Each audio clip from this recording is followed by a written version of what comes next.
Starcasting to you from the City of Angels. Hello everyone, I'm Kiris. Thank you so much for being here and listening to the Voice of Astrology podcast. This is your astrology cosmic superpower for the week beginning Sunday, March 24th through Saturday, March 30th, 2024. Let's journey together with astrology and explore how to connect with the stars, the planets, the energies for our new week ahead. This week, our magical night sky has Mercury achieving its widest separation east of the Sun for its current viewing. What happens is that this planet that moves very quickly, Mercury, will be sitting above a nearly vertical evening ecliptic, meaning in the northern hemisphere. Observers get the best viewing this week around 7:30 p.m. local standard time. Monday, March 25th, we have the full moon lunar eclipse, and the full moon will pass through the northern portion of the Earth's shadow, slightly darkening the moon. Wednesday, March 27th, don't miss this if your skies are clear. We have what's called the evening zodiacal light after dusk.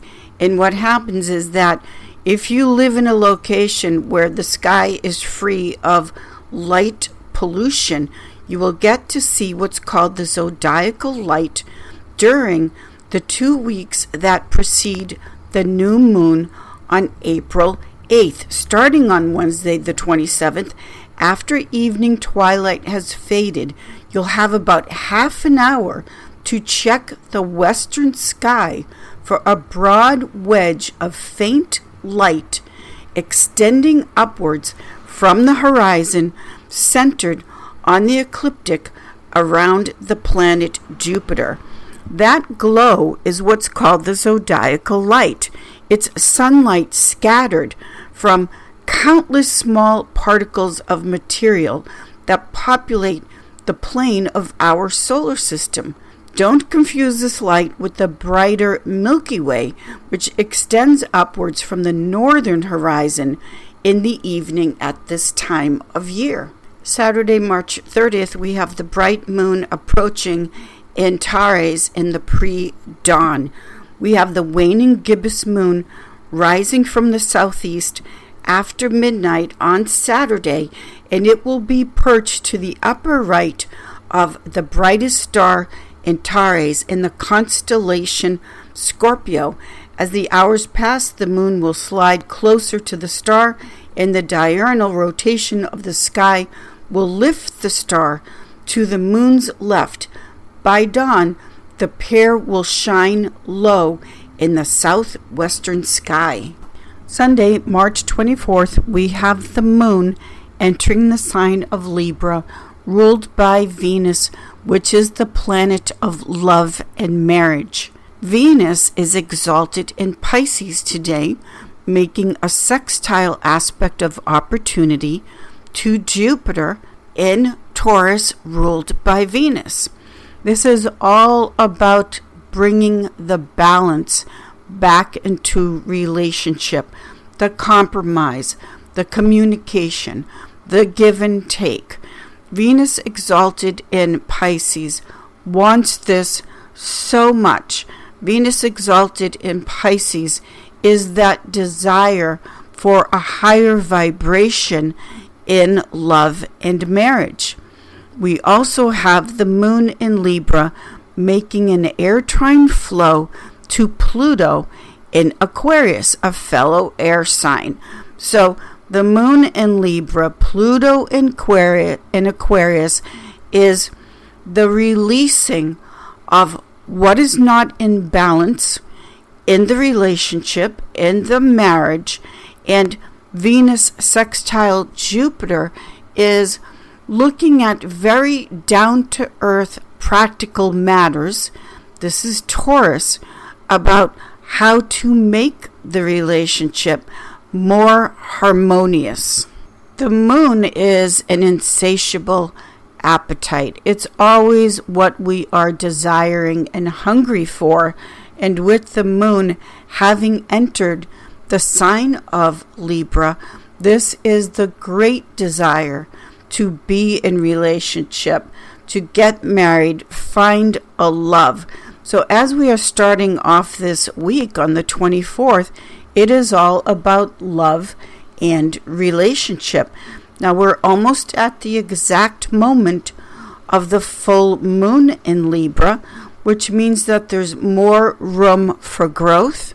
And the area of growth that we are seeking, or what the cosmic energies are putting a spotlight on, is where to bring more harmony, peace, and balance into the marriage relationship. Monday, March 25th, we do have the full moon lunar eclipse at 5 degrees Libra. The sun is in Aries, which says, I am. The moon in Libra says, we are together.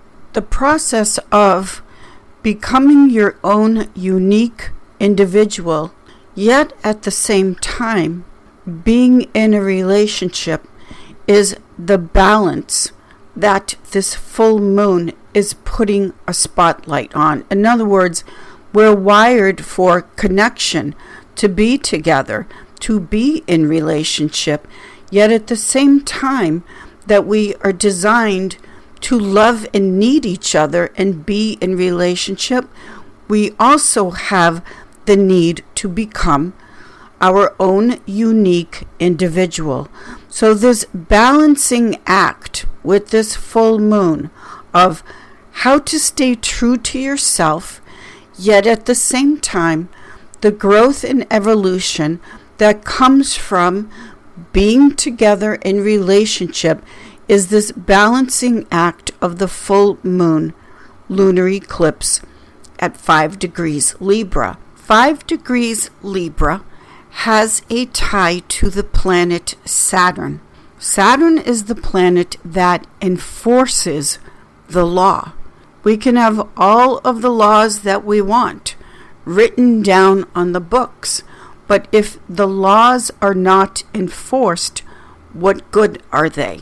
Saturn is exalted in the sign of Libra, which brings in, again, the element of the law. The universal laws of Saturn are basically this: you don't steal, you do not take what is not rightfully yours to take, and Saturn will enforce this law. You don't steal a marriage partner, you don't steal a life, you don't steal someone's good name and reputation, meaning you don't lie and slander. You don't steal, you do not take what is not rightfully yours. This is what Saturn enforces. This is what the universal laws of Saturn are about. Now we are looking at, in this astrology, the laws of marriage, the laws of relationship. An eclipse is a loss of light. An eclipse eclipses something out of our life, meaning connected to love and marriage. It's a Libra full moon eclipse where the laws are not being respected. For instance, a couple is married, someone decides, an outside party perhaps, that they want to take one of the marriage partners. That law right there, just to use one example, is what this full moon lunar eclipse in Libra is about. Now, the full moon, which is the full culmination of the sun putting a spotlight on, is where the relationship has been out of balance, where there hasn't been honor in the marriage and relationship, and where and how that relationship will end because of the law not being respected, meaning the laws of relationship and marriage, whether you are legally married or not. The eclipse cycle that we are in now, the Libra Aries axis, this will take place over the next 6 months to a year. It's not just happening the night of the full moon. And we will also be seeing and hearing things in the news where perhaps we assumed that relationship would never end. Well, there will be relationships on the world stage that will be eclipsed, that will end. Because of this Saturnian tie to this full moon eclipse, we also have on this Monday the moon in Libra making what's called an antitia to Saturn in Pisces. So there it is again, that Saturnian influence on marriage and relationships. But the moon Pisces, that is an underneath knowing, a language that can be silent. It's more like intuition. Meaning, if in your relationship you have felt or just had that intuitive knowing of there's just something not right, it hasn't been right, I know something is going on, then this full moon, lunar eclipse in the sign of Libra, on this degree in particular, this is why every degree in astrology is so important. The 360 degrees in the zodiacal circle, each one has a meaning, purpose, and influence. And what I hear every day as a professional astrologer, where clients say to me that they don't care that the man is married, they don't care that the man has children, they don't care if the wife is pregnant. They set their sights on someone and a situation where they don't care that they're taking something that is not rightfully theirs to take.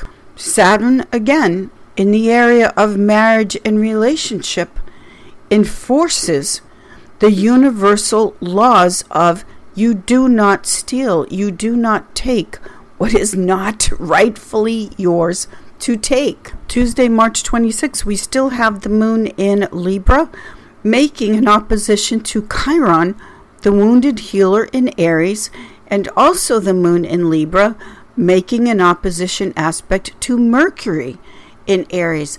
Now, this is the potential for great awareness and knowing. We're still in full moon energy.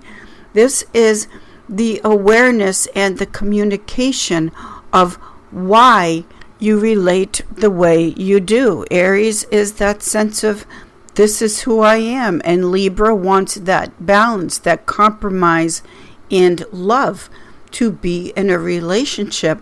So whatever the pain, the separation was in the area of you needing and wanting to be loved and accepted for the true authentic self that you are, this is Aries' newborn baby, in opposition to the moon in Libra, which desperately wants people and relationship and marriage. This is an opportunity with this full moon eclipse to, one, end relationships that are painful for you, and to bring into the awareness, the communication, the information of how you can and have the love that you want and need.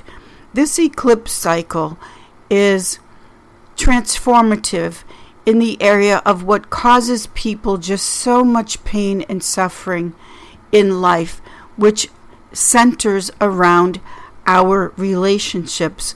We are not wired to be alone. We are designed to have people in our life, to have all kinds of relationships, not just the marriage romantic one, to just be with people, yet at the same time to be our own unique self, Aries, and to be accepted and loved for that. Wednesday, March 27th, we have the moon falling into fixed water Scorpio. The moon in Scorpio, being in her fall, is the emotional imprints that we've taken on in the subconscious from the relationship with the mom, the primary caretaker. Typically, it is the mom. And what are the subconscious beliefs? The moon is the subconscious and what you truly believe about yourself as far as how you are loved, if you are deserving and worthy of love. What are the emotional imprints that and baggage that have never been yours to carry in the first place? They were imprinted there in the belief system about how lovable you are from the primary caretaker, the mom. And so this movement from the full moon in Libra, what are the laws of love and marriage, to Wednesday, the moon falling into Scorpio and getting very to the root of what are the core emotional beliefs that you have about love, being loved, and how you are lovable and worthy of love. The moon in Scorpio on Wednesday makes a water trine flow to Mars, the ruler of Scorpio, in Pisces. This is the potential to take action, Mars in Pisces, and go to those subconscious beliefs and do something about it so that you can clear those away and bring in the truth of who you are, which is, of course, you are worthy of love and lovable. One of the techniques you can use is from a British therapist named Marissa Peer that I just adore so much. She coined the phrase, "I am enough." And if you've never heard this phrase or heard of her, then that phrase, "I am enough," put it everywhere until you finally believe the truth is that you are enough. Marissa Peer lived in Los Angeles for a long time, and she worked with people that have more celebrity, money, and power than you can wrap your mind around. And yet, with all of it, they still felt like they weren't enough. And no matter what you have or do not have, you are enough.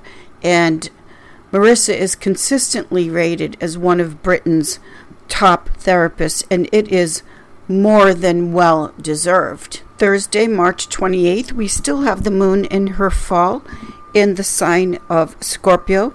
The moon in Scorpio makes an opposition separation aspect to Jupiter in Taurus, ruled by Venus, and Uranus, the planet of separation and divorce, in the sign of Taurus.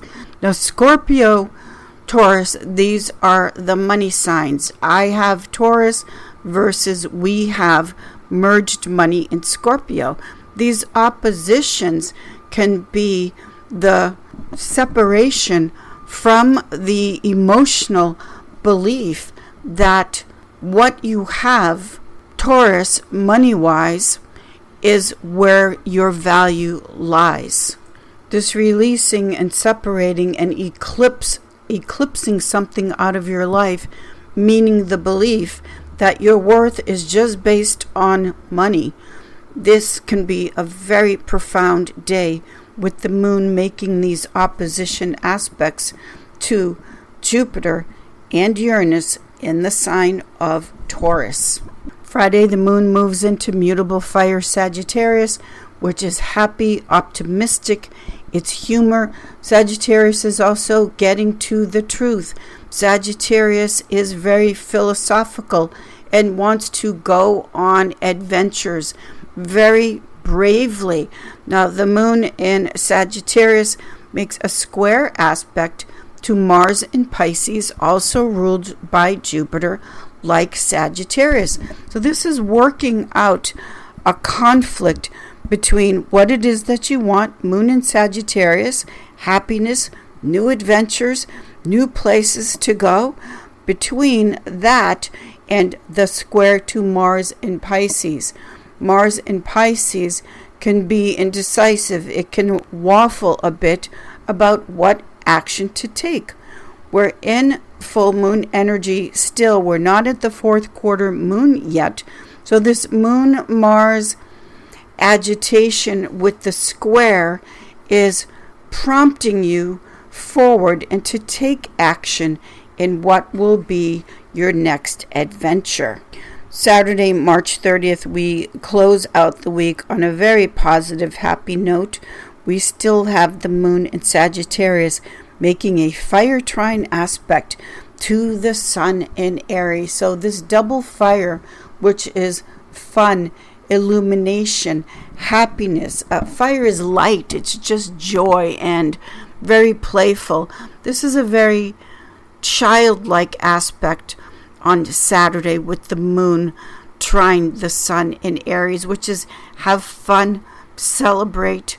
It is a holiday weekend, whether you celebrate the holiday weekend or not. It's a very joyful thing as we move from that very profound full moon eclipse in Libra towards the end of the week and wrapping up the week with a lot of fire, which is life and the excitement and just the joy and happiness of life. This can be an energy, a feeling of you're just going to celebrate just how wonderful it is to be alive. Celebrate your life. You don't need a reason. It's just a joyful aspect as we close out this week. Thank you, everyone. Have a fabulous week. I will see you all in the stars.